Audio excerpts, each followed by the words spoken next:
म्हणजे तुमची बॅकबोन म्हणजे तुमची एज्युकेशन. जोपर्यंत तो मजबूत नाही राहील, पहिला पाऊल काय असते, बॅकबोन मजबूत आहे म्हणजे तुम्ही उभे राहू शकता, कॉन्फिडेंटली तुम्ही बोलू शकता. आता विद्यार्थी येतात, आता मला हात मिळवत होती, कॉन्फिडेंटली मी त्यांना कॉंग्रॅच्युलेशन करत होती, ते मला भेटत होते. ते कशाबद्दल, फक्त ते पर्सेंटेज चांगले आले म्हणून ते इथपर्यंत आले. आणि त्याचा पहिला कारण आहे की education is your backbone. Don't lose your backbone in your career. If your backbone is strong, your career will definitely be the best. दादा आता मतात पॉलिटिकल एक खूप, रवीजी तुम्ही तर पत्रकार परिषदही घेतली मला वाटते,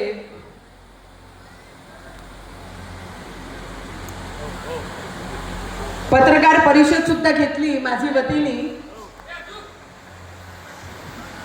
आणि मी काही पत्रकार परिषद घेतली नाही त्यावेळी. लोकांनी म्हटलं, वन न्यूज वर देअर की Navneet Rana is going to get Rajya. Sabha Rajya भेटणार आहे म्हणे. आणि 5, 7, 8 दिवस हा खूप चालला की Navneet again is going to become a member of parliament as a member of Rajya. Sabha तर होताच, उत्साह कशा नाही राहील. पराभूत झालेला व्यक्ती परत राज्यसभा मेंबर बनून जाणं म्हणजे that was a big achievement for me.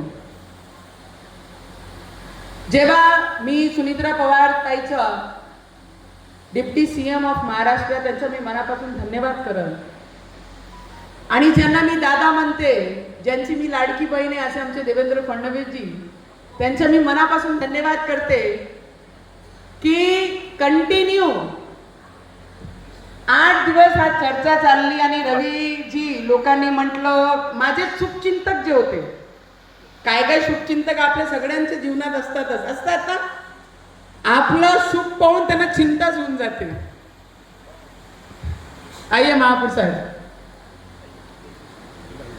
काय काय लोक असे असतात आपल्या सगळ्यांच्या जीवनात आहे ना, आपलं शुभ पाहून त्यांना चिंता होऊन जाते.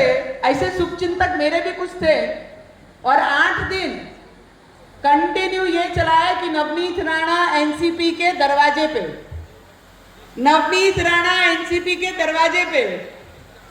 नवनीत राणा इतने कमजोर दिल की नहीं है कि किसी के दरवाजे पे जाके खड़े हो. 2014 में तो टिकट लेने किसी के यहाँ नहीं गई, और आज एक राज्यसभा की पद छोड़कर मैं मेरे निर्णयों के साथ मेरी आइडियोलॉजी और मेरे विचारों को नहीं छोड़ा.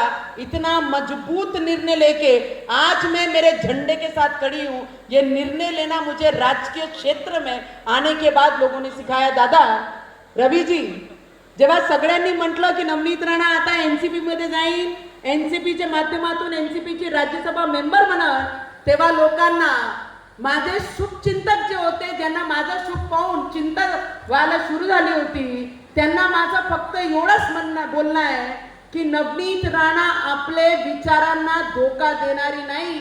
जे विचारांवर आजपर्यंत जगली आहे तेच झेंडा घेऊन येणारे मैदानामध्ये सुद्धा मी याच पद्धतीने उभी राहीन. म्हणतात ना की टेक युअर ओन डिसिजन्स.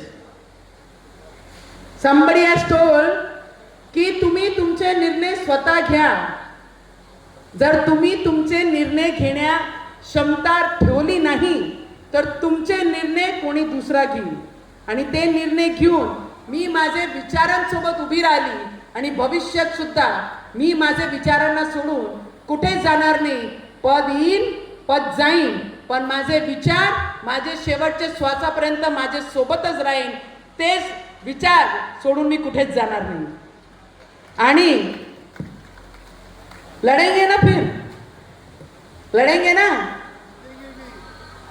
लड़ना है कि नहीं लड़ना है? कितने लोगों को लगता है नवनीत राणा ने वापिस लड़ना चाहिए और दमदार एंट्री री एंट्री अपन करेंगे? उन्होंने हाथ ऊपर करके बताना मुझे. रवि जी, मैंने तो कमर कसी हुई है, मैंने तो ताकत से कमर कसी है. मैं इतनी मजबूत हूं